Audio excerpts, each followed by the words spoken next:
All right, what's up, boys and girls? We've got Eagles versus Jets previewing what is sure to be just a terrifying game for the Eagles fans. We're off to kind of a rocky start, so we need this one, boys and girls. We need it. We need it. We need it. How you feeling about this, Draco? Sometimes, it's I want to make you feel better about this because we're friends, and I want the Eagles to do well for you. Yeah. And just in general, they're not giving me a lot of things to feel good about, so I can understand why you would be scared of this game. But all it takes is for Chip Kelley to watch you play with the Eagles, right, and to just stop insisting on lining up in a shotgun for every single play, right, and maybe rethink your choice of Bradford at quarterback. I'm starting to feel like Sanchez would make better decisions. Yeah, because despite what we just saw on the screen, that goofy mess is not going to happen again. Bradford throwing a crossbody straight up the field. But that can happen. That can happen. That can happen. Run the ball with a power run, Chip Kelley. Run the ball. We've got a decent offensive line. We've got great backs. Great backs, 3 of them. Well, I'm never been high on Ryan Matthews, but he's serviceable. He's a starting running back. He's a starting running back. Absolutely, we have 3 starting running backs on this team. Just run the ball, and stuff like that's going to keep happening because we've got no linebackers. We're back to being the team with no linebackers again. What? And I don't cheer for anybody to get injured, right? But Eric Decker is out for this game. We didn't know this at the time that we recorded it. So Brandon Marshall is your number 1 received threat. And so then you're just really worried about Marshall and just keeping the tight ends in check. It's a winnable game. Yes, it is a game where you shouldn't let the Jets score a lot of points on you. Right. Can we score points? That is the question. In this Chip Kelley offense, can we score points? How is that the question? Now, if you just handed me a team and say, "Hey, Daniel, here's your team that you're playing on Draft Champions," and it was just all the Eagles guys, I'm like, yeah, I can win with these guys. I can win with these guys. Absolutely, I can. Despite the fact that. Okay, that's my controller doing the thing. Yeah, we talked about this when it happened. I was like, well, that was an interesting decision. Yep. To just let it go into the end. That's what it was. And look at this. This is when you want to run outside the box, you use Matthews largely. Right. When you want to just bring it up the middle, that's what DeMarco Murray does. Wants to do and is built to do. And then Darren Sproles. And you use the tempo game to make the linebackers tired. And then you put Tebow in to run little stuff. Oh, wait, you can't do that. And Bradford looks horrible. This, if we can just talk about the game for a second. Favorite play in Madden 16. This is my favorite play in Madden 16. Hopefully you all just saw that. And as a matter of fact, I'll be sure to throw that in as a replay, which you've probably already watched at this point of hearing me say it. Tell us, Wesley, for guys like me who are a traditional pocket passer. Okay, that is a design play in the playbook. Like you have a 3-way option. Correct. That is a play in the game. Correct. Right. Correct. And what is the pitch button to pitch to the right running back? It's so easy. It's RB, LB. Depending on where the running backs are. So if you're running to the right, then you're going to pitch your right bumper pitch to let's say Sproles or Matthews over there, and then that flicker forward would be is the left bumper. Left bumper or L1, and vice versa going the other way. The controller adjusts to it. Now going back to this game and real football, we are so worried about the run. That the passing game has opened up. It opens up. Surprise, surprise. Look what happens when you commit to a solid running game, and then you want to surprise them with a throw. Sproles, I mean, you were still throwing to the back, but I mean, we're just terrified of what's going on behind the line. Yeah. I'm having to bring everybody up, so you're relying on. Now here's where the game frustrated me a little bit. I'm relying a little bit on Revis and Cromartie, those two scrubs, to handle the passing game. Thinking, and to be fair, I guess not a lot went to the outside, so it's really more on the Jets' safeties. Just couldn't get it done for me against against the Eagles. Tight ends and backs, the running backs in the passing game in this game. It's gashed me just then, bro. Frustrating stuff to deal with. But the game's close. The game's close. The game's close, absolutely. 27 seconds on the clock, though. It felt different than this score. Just need to make it to halftime, and we'll get the ball after the half with a down one score. So, and against the Jets secondary, somebody like Stone Cold Miles Austin is never going to run for a touchdown against. Why not? Miles is the man. Against the Jets secondary and prevent. Yeah. Have you never seen any Cowboys highlights from like 5 years ago? Yeah, and there's never not a one where he streaks down the field for a touchdown. He was like Edelman, but not as good. Or like a Wes Welker type receiver. He's a possession. Ask me how we get rid of Jeremy Maclin and bring in Miles Austin. And all of this is I think I'm just so upset with Chip Kelley right now that like every decision over the past 3 years is being second guessed right now, and I've got to let that go. I've got to let that go. I feel like Chip Kelley is coaching more. So now we're, by the way, 2 scores down at halftime because of that. Because tragedy. of Miles Austin. Because of Miles Austin. Revis was in his neighborhood. He was. And didn't step over to Revis Island isn't nearly as big this year as it was last year. It isn't in this game for sure. In this game, yeah. Time will tell for real, but yeah. If you're one-on-one with somebody, then give him a shot. And Revis was just too committed to his guy. His awareness of the play wasn't where it needed to be. Yeah, you wanted that pass interference then. I did. I was fired up. For all the nonsense calls in the game. What a block, right? God, what a block on the edge. Oh, by the way, you got the ball there.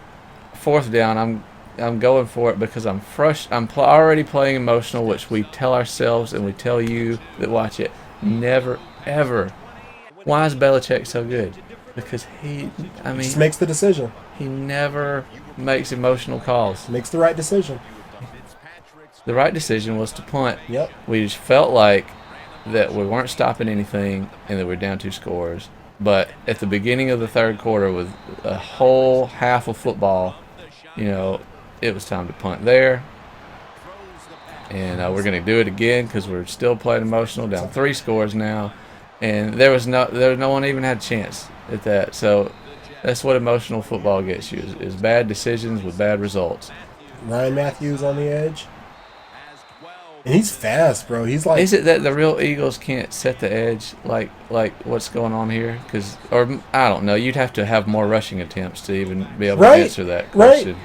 Yeah, who knows? That's the answer to the question. Who knows? And that hurt me. Here's the truth. All right, now that this is said and done with, that had to have been an incomplete pass. His hand was moving forward. I should have challenged it. I don't know that you could have won it in this game. You know have what I mean? Have you ever won a challenge where like, you know what? I'm asking that question and I already know the answer for me is yes. I won a challenge against a missed call earlier this week. But it was weird in that I won the challenge, but the ball didn't get moved. I challenged the spot of a play. Oh, and they're like, you win, but and we move the ball an inch or something. And it's not really, I think I've had that one. Yeah. I can't think of another time when another good relevant time that I've actually visually see that I should win it and win it. You're kind of at the mercy of the game sometimes. You guys saw the patented Belcher... that was just... Daniel decided that I wasn't getting that playoff anymore. The rest of this game is me deciding that, is the odds of us coming back are not good, but let's figure out what to do to make that not be a permanent terrible threat. And then the Jets and Eagles getting mad at each other, but no one cares except those two.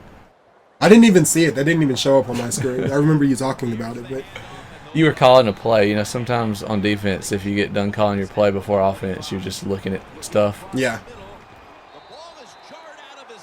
I'll take a quick, because this game, I mean, come on, everyone. I think we can all tell what's going to happen in the game. Do you feel like this year, I already know the answer, this is rhetorical, that catches that you should not have a hope of making, you make, and catches that seem elementary, you will make this catch. Right. Your guy inexplicably drops Sure. immediately after the catch. Sure. 'Tis the curse of Madden. This is the Madden 16 issue that we are just hoping gets patched away. Please and please and please. Another I emotional feel like it should have play with a pretty interception. Yeah, it was. I feel like it should have been patched. I handed that ball off, and I'm going to go back. I said it during the game. You said it during the game, and I believe you. Just like earlier in this game, I believe. No, it was last week with the Cowboys. I threw that screen pass, but Nope. And 2 deep kicks. yeah, just nailing them from far away. So that's hopeful for the kick game as well. What else do we have? We're not going to be scoring any touchdowns anytime soon. That's not true. We're about to go undefeated the rest of the season.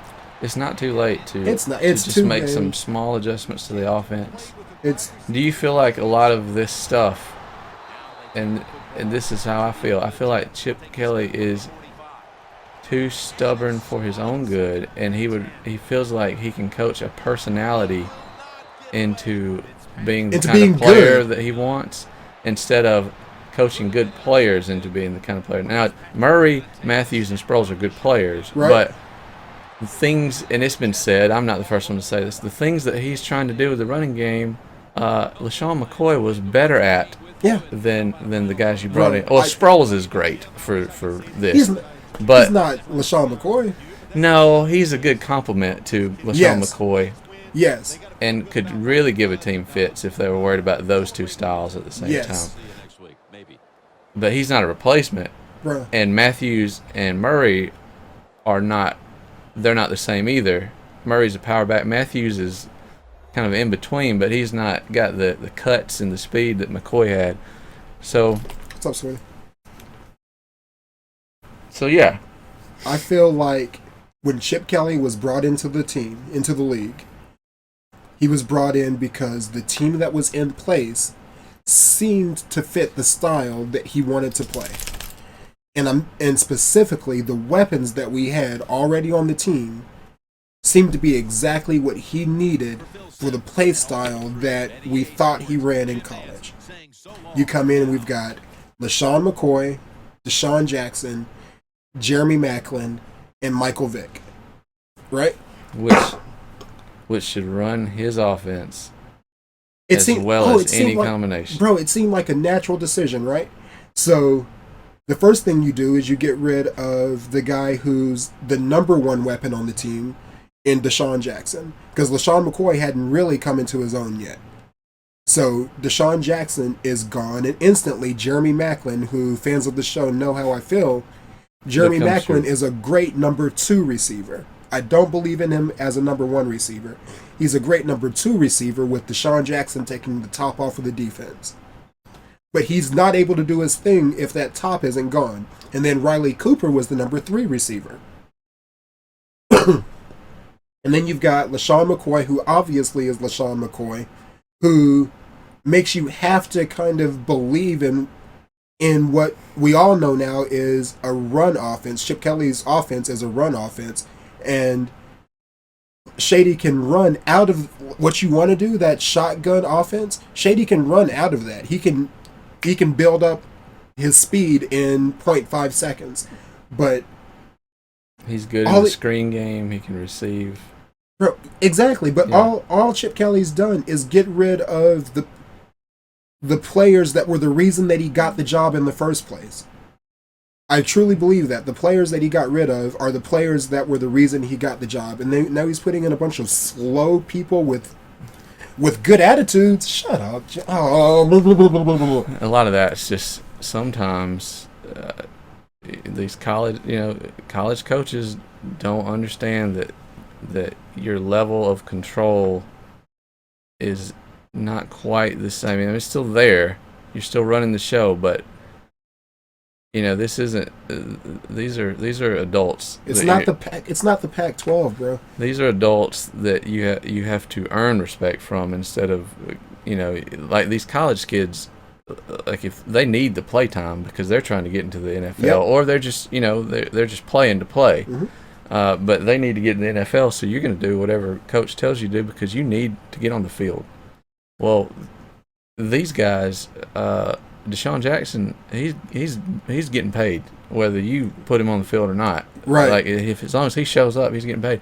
And Deshaun Jackson has gotten a little bit of a reputation as having an attitude, but when your coach has a skill set and doesn't use it properly, is it wrong to criticize? Especially if I'm a grown man, yeah. Is it wrong to say, hey, I've been doing this for a while now. Yeah. I know what I'm good at. Right. You're not using me properly. And sometimes you need to be able to translate guys a little better. They may come off standoffish, but a coach should be able to get together and diffuse a situation, interpret a situation, and improve the situation. And with one guy, Terrell Owens is giving you a hard time. Okay. Yeah. But when so many guys are doing it, then maybe the guys aren't as big of a problem as it seems. What the old saying, yeah, if somebody calls you a donkey one time, right? Punch him in the face, donkey twice, maybe you punch him again, but that third time, go ahead and get a cart or a saddle or whatever the saying is. It's time to look at the man in the mirror. The last thing I'll say about, and it's not the last time I'm going to say it because I've said it every year. I've said it from day one. I've got one of my best friends is an Oregon fan. And when Chip Kelley got hired, it was cool because, okay, yeah, you're going to pull for my NFL team now. That's really fun. But let me go ahead and tell you what I think is going to happen with the Eagles, or my concern with the Eagles. He played in the Pac-12 with this. It's not a goofy offense. I think it's a brilliant offense. I've got, it's been broke down 101 times from Tuesday. It's a brilliant college football offense. But it was all of his production in college was based on the fact that his players were better than all of the players that he went up against. And his bench players were better than the starting players for teams that he went up against. So he could run his team to sleep, put the bench in, and the bench is just as good as the opponent's starters. That's not the case anymore. So we can't afford for you to be getting rid of our best players because they looked at you funny. You're a grown man, bro, and at some I don't want to be that negative. Eagles are going to smash the Jets, and we're going undefeated the rest of the season. Believe it. Believe that. Believe that. And if it doesn't happen, then I'm over the Chip Kelley experience. If this season ends up continuing down this same trajectory, I'm over the Chip Kelley era. This leads me to want to talk about something that we should save for another time because it would be too time consuming. But I'll just put it out there like this. Quickly, do you feel like that system clearly doesn't work in the NFL the way it works in college, right? Yeah. So do you feel like that where I'm trying to go with this is we see so many guys like Manziel. I'm sorry, the team had a good game last week, but let's not go crazy on Manziel yet. Some guys that are good in college get to the NFL when you're playing fronts against 7 dudes who are trained to come after you and bring the pain. Right. It's not the same as when you're playing guys who are aspiring NFL players or just doing this so that they can get there, so they can go be a dentist after college. Right. Like it's not the same. So is it a disservice for colleges to run gimmick offenses just to win for the university and not teach fundamental football that's going to... No, I don't believe that. I believe that college is school, and it's their job to make sure that their students are having fun and that there's pride in the university, and it's a whole different goal. You guys got, I believe in the Georgia Tech offense. I like that triple option. I believe in, the spread has kind of come to the NFL. I mean, not kind of, it just has. The Patriots and Packers run it to an extent, Yeah, but absolutely. it doesn't work the same as it does in college. It's not the exact same, yeah. Patriots, But- Packers, Seahawks, all run it a bit. Yeah, I think they're completely different. I think they're completely different things, and that there needs to be a separation between the two. Fair enough. And well, I'm okay with a separation between the two. If you want to, and I think it's up to the kids to decide whether or not, or what their goals are in life. If you want to go get an education, and you don't have plans, or you're not banking on becoming an NFL player, then go to Georgia Tech. Go to Oregon with Chip Kelley there, and get a quality. I know where you're going with this. I know where you could be going with this. Yeah, well, get a quality education, but you may not be prepared for the big. That's pretty much that's it. You may not be prepared for the big time, unless you're just a phenomenal athlete, a la Calvin Johnson. Right. Calvin Johnson was just undeniable. Run up the field and score. And if you're serious about being in the NFL, you were already with me at the highest level, then you turn down that scholarship to Florida, and you go to the University of Alabama. You go to the University of Alabama, where learn how to play big league football. Where he's putting out he makes NFL a point players. to put out NFL players. Yeah. I'm going to teach. If this is what you want to do, I'm going to teach you how to play NFL football. You're going to learn fundamentals, and there's I noticed this recently. Go through your Madden defensive players and look at all the Alabama players. Or go through your Madden rosters and look at all the Alabama players out there and see how good they are. They're just fundamentally solid people who have learned how to play this brand of football. I think that really I can only think of two positions where you don't see a lot of Alabama players. That's tight end and quarterback. Sure, yep. But on both sides of the line, linebackers, running backs, receivers, secondary, Safeties, you'll find them. You'll find them for sure. And I guess it's more of a curious thing now why we don't see more quarterbacks and tight ends. There's only one quarterback that's played for Nick Saban that's not in the league right now, and that's Greg McElroy. All the rest of them are just second string. They're not starters. They're just second stringers. Not everybody can be starters. There's only 32 teams. But they're on the practice making team, paychecks. Yep, making paychecks because playing football. Because they know how to play football. Absolutely. So I don't judge schools at all for that. I do judge the NCAA for making it a requirement that kids have to stay in school for 3 years. That's dumb. That's a whole other conversation, though. Yeah, it is. Let's burn through some NFC picks real quick. Then I have a theory of what your first pick's going to be on the Thursday night Redskins-Giants game. Oh, both teams suck. 0-0, both teams suck. It's similar to the Cowboys-Giants games from a couple weeks ago. Absolutely. I'm going to take the Giants. Yeah, 0-0, both teams suck. And you got the Giants. Sounds like a logical pick. A lot of people are starting to get a little high on the Redskins, and they are looking way better than expected, but the Giants they feel like they have a better team, so I'm expecting them to get it together. So at 1 o'clock on Sunday, we have Falcons at Cowboys. Falcons take apart another NFC East team, so Falcons 0-3 versus the NFC East. No Orlando Scandrick. No Randy Gregory. No Des Bryant. No Tony Romo. Looking like no Jason That's not even Witten. a hating pick. It's a calculated pick. That's just a... Come on, please. Surprise me, Cowboys, and I'll be happy for you, but Falcons... I wouldn't, but Falcons. My dislike of the Falcons is significant, unfortunately. Is it really? Yeah. I try to pull for them. Every year I try. As soon as Matt Ryan's gone, I might give it another go. It's because I'm liking the new coach and the defense. I'm liking it. So yeah, my god baby's daddy, one of my best friends on the planet, a huge Falcons fan. Shout out to Julio.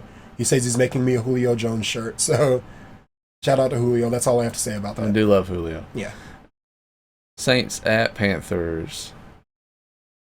Fool me once, Saints. Panthers. I'm going Panthers just because Oh, the Saints. I'm hating the Saints, and Drew Brees is out. So they're. Oh, really? This is official. I knew his shoulder was on the. What I was told had a yesterday is Brees is out, and even if Brees is in, I'm going Panthers, whatever. But my understanding is that Brees is out, so Panthers. Panthers. Yeah, Saints couldn't beat the Bucs, who I was sure was the worst team in football after a week. Right. Saints, and they're traveling to Carolina. Panthers defense pretty solid. Keithley might be back. Yeah. Panthers. Right on. Jets at Eagles. We're believing that the Eagles are going to turn it around starting now. Eagles. So I'm never going to pick now. against them. Bucks at Texans. Texans. Chargers at Vikings. Chargers. Vikings looked a little better in the run game last week, but I still don't believe that they're a good team. Yeah. Steelers at Rams. Steelers. 49ers at Cards. Wow. This is the interesting one, Things right? get a little more interesting here. Yeah, I'm going to go Cards.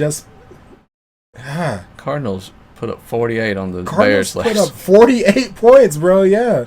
They're looking so good. I'm gonna ride this wave like a surfer, man. Yeah. If I'm I gonna could, go Cards. if I could pick a non-Eagles team to come out to go to the Super Bowl, I'd love a lot of things about the Cardinals. All the players, coach. Yeah. I'm a big fan of the organization, so Sure. I'm just hoping Carson Palmer especially, and the Does not secondary, come they got to stay healthy. And I'd like to, and I'm a Phoenix kid, and I feel bad for saying this, but the Cardinals are only my third favorite NFC team. I like organizations, which is why I like the Patriots, and I like the Packers. So I'm pulling for the Packers to come out if the Eagles don't. But if it's not either one of those, I wouldn't be mad at the Cardinals. Some of it is I feel like the Cardinals had a shot until Palmer got hurt last year. Okay. And I just, there's only so big of a window, and I would just like to see some success come their way while they have the right team for it. But yeah, I think the Cards, yeah. Close game though. Probably so. 49ers defense is better than expected, and we'll see. Bears at Seahawks. Are they really going to be 0-3? They really don't need to be. Every right. every loss this early in the season, your chances of getting deep into the postseason go way down. Sure. I have a hard time believing 0-3 happens. So Seahawks. No Jay Cutler. Not that would have mattered a whole lot. It just means they're not going to get as many interceptions. And Cam Chancellor is showing up to the building this week, so that may get sorted out, which would help him a little bit. Sure. Although I will say that he's not the reason they've been losing the games. That one guy, one safety is not the reason that you're going to lose games. One monkey don't stop no show. But yeah, Seahawks. Seahawks. Broncos at Lions. Broncos. Yeah, Broncos. Lions are looking worse than expected. Yeah. And maybe the Broncos are starting to figure things out. Sure. Monday night, Chiefs at Packers. Packs. Unfortunately, Andy Reid, you're my dude.